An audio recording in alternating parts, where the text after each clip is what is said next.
ఈ క్షమాపణ అనేది నిజానికి మనం చేయగలిగిన లక్షణం కాదు.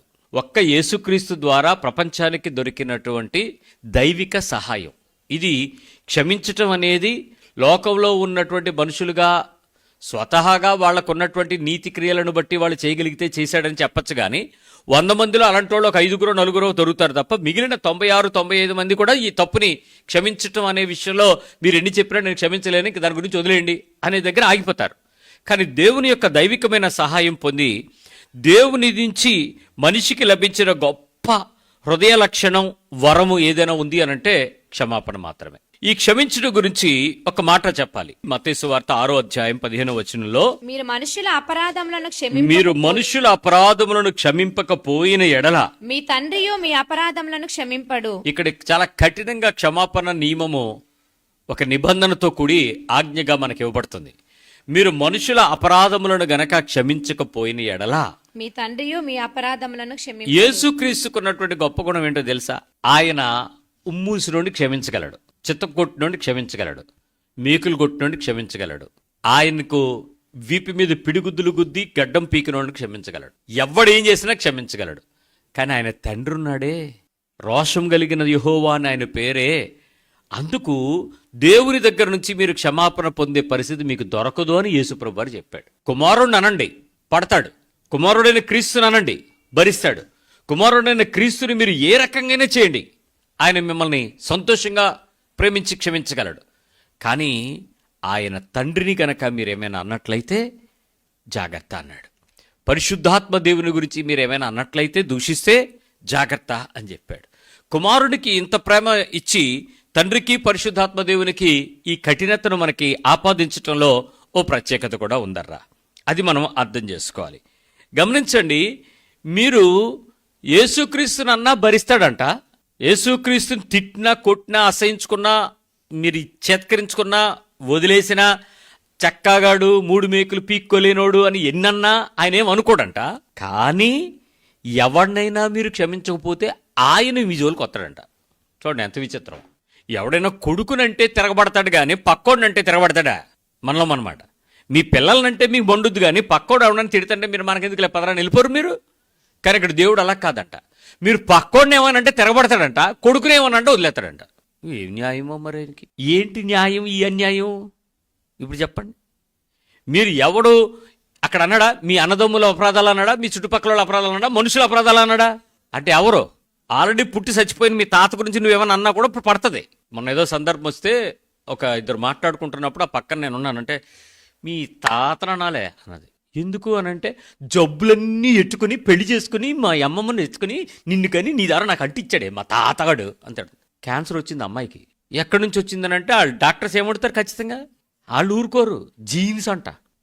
జీనియాలజీ అడిగితే ఆవిడ చెప్పింది, మా తాత క్యాన్సర్ ఉంది, మా తాతకు హార్ట్ అటాక్ ఉంది, మా తాతకు షుగర్ ఉంది, మా తాతకు బీపీ ఉంది, 12 రాసింది. ఈ తాతను చేసుకున్నావే నువ్వు అని వాళ్ళ అమ్మమ్మని తిడతా కోపకిచ్చుకుని పళ్ళు ఊరేస్తుంది క్యాన్సర్ వచ్చిన అమ్మాయి.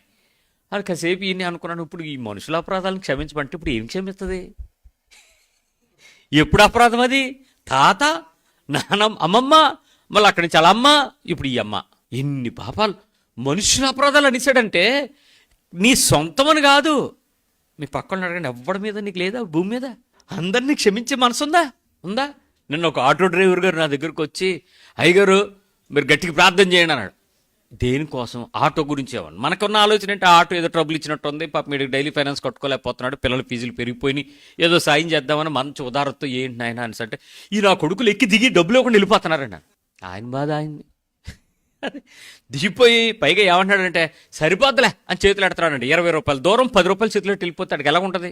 20 రూపాయలకు బాడుగు ఇవ్వాల్సిన వాడు 10 చేతిలో పెట్టి సరిపోద్దులని దిగిపోయి వెనక్కి తిరిగి చోట్ల రోడ్డు దాటేస్తున్నాడంట. ఈ ఆటో ఆపితే వెనకతలోడు 6 పోలీసుడు కేసు. ఆడి దగ్గర 500 కంటే ఈ పోతే 10 రూపాయలని వెళ్ళిపోతున్నాడు. ఈ చచ్చిపోతున్నానండి వీళ్ళతోని. అసలు ఈ వ్యాపారం అసలు బాగలేదండి అని చాలా దుఃఖపడిపోతున్నాడు. మనుషుల అపరాధం క్షమించమని వాడికి ఎలా చెప్పాలి? ఎంత ఇప్పుడు న్యాయమా అన్యాయమా? ఓకే, నువ్వు భరించని చెప్పమని బైబిల్. అంతేగాని ఇప్పుడు నువ్వు అరిసి కేకలేస్తే దేవుడు లెక్కలో చూస్తే ఇప్పుడు యేసుప్రభునన్నా పర్వాలేదట, పక్కోడినంటే బాగుందంట. ఇలాంటి మంచి జీవితాన్ని, మంచి సమాజాన్ని దేవుడు కోరుకోవటం తప్ప కాదు. కానీ మనల్ని అలా ఉండమండం తప్పే. స్వేచ్ఛ లేదా? నీకు ఫ్రీడమ్ ఇవ్వడా దేవుడు? అరుచుకోవడానికి, తిట్టుకోవడానికి, కోపగించుకోవడానికి, క్షమించకుండా శపించడానికి మీకు మనసు ఇవ్వడా? శపిస్తే పాపం, తీర్పులు తీరిస్తే పాపం, అవతరుడి మీద కోప్పడితే అది పెద్ద పాపం. మళ్ళీ కోప్పడటంలో పాపం లేకుండా కోప్పడడం మళ్ళీ అదో డిగ్రీ. ఏది? ఉప్పు లేని ఉప్పు, అదే సోడియం లేని ఉప్పు. ఇప్పుడు బీపీ అనగానే వాళ్ళు ఏం చేస్తున్నారు? సోడియం లెస్ సాల్ట్ అని అమ్ముతున్నారు కదా, లో సోడియం సాల్ట్. ఉప్పు లేని ఉప్పు, షుగర్ లేని పంచదార, అదే షుగర్ లెస్. ఇలాంటి అదే చిల్లీ ఫ్లేక్స్, కాశ్మీరీ మిర్చి, కలరే ఉంటుంది, కారం ఉండదు. ఇలాంటి ఎసెన్స్ బతకమంటే ఎలాగవుతుంది? ఒరిజినల్ బతుకు బతికితే కదా ప్రశాంతంగా ఉండొచ్చు. ఒరిజినల్ బతికేంటి? రోషంగా, పౌరుషంగా, అవతరుని ఏమైనా వేసుకునేలాగా. అలాంటి జాగ్రత్త సుమి. బైబిల్ దగ్గరికి వచ్చేటప్పుడు ఒక వ్యక్తిత్వము క్రీస్తు చేత కొనబడింది అనే అనుభవానికి వచ్చి రా. అంతేగాని నా జీవితం నా ఇష్టానుసారము ప్రవర్తించడానికైతే నేను క్రీస్తుకు దాసుడిని కాను. నా హృదయము దేవుని యొక్క మాటకు, దేవుని యొక్క ఆలోచనకు, దేవుని యొక్క నీతికి నా హృదయాన్ని లోపరచాలి. నా హృదయము శరీర సంబంధమైనది, నా మనస్సు భూ సంబంధమైనది, నా అంతర్యాలు భూ సంబంధమైన బంధుత్వ సంబంధమైనటువంటి చట్టంలో బిగించబడి ఉంటాయి. వాటిని పరసంబంధమైన బంధుత్వానికి కలపాలి. అది దేవుడు, అదే దైవత్వం, అది కుమారునియత్వం. ఆ కుమారతత్వంలోనికి వచ్చి నేను క్రీస్తు యొక్క సంపూర్ణతను ధరించుకోవటం క్రైస్తవత్వం. అంతేగాని క్రిస్టియానిటీ అంటే తండ్రి యొక్క, కుమారుని యొక్క, పరిశుద్ధాత్మ యొక్క నేలలో మునిగి లేచిపోయి పెంటారావు, ఎమ్మాన్యుయల్ పేరు మార్చుకోవడం కాదు. నీ బతుకుని దేవుని యొక్క పరలోకపు తత్వమైనటువంటి తన కుమారుని యొక్క సంపూర్ణతలోనికి మన సంపూర్ణతను కలుపుకోగలగటం. ఆయన ఎట్లా ప్రేమించి, క్షమించి, సమాధానంగా చూపగలిగాడో ఆ స్థాయికి మన హృదయాన్ని విశాలపరచుకోగలగటం, మన అంతరంగము నూతన మనసును ధరింప చేసుకోవడానికి ఇష్టపడటం. ఆయన అంటున్నాడు, మీరు మనుషుల అపరాధములను మీరు క్షమించని ఎడల మీ పరలోకపు తండ్రియు మీ అపరాధములను క్షమించుడు.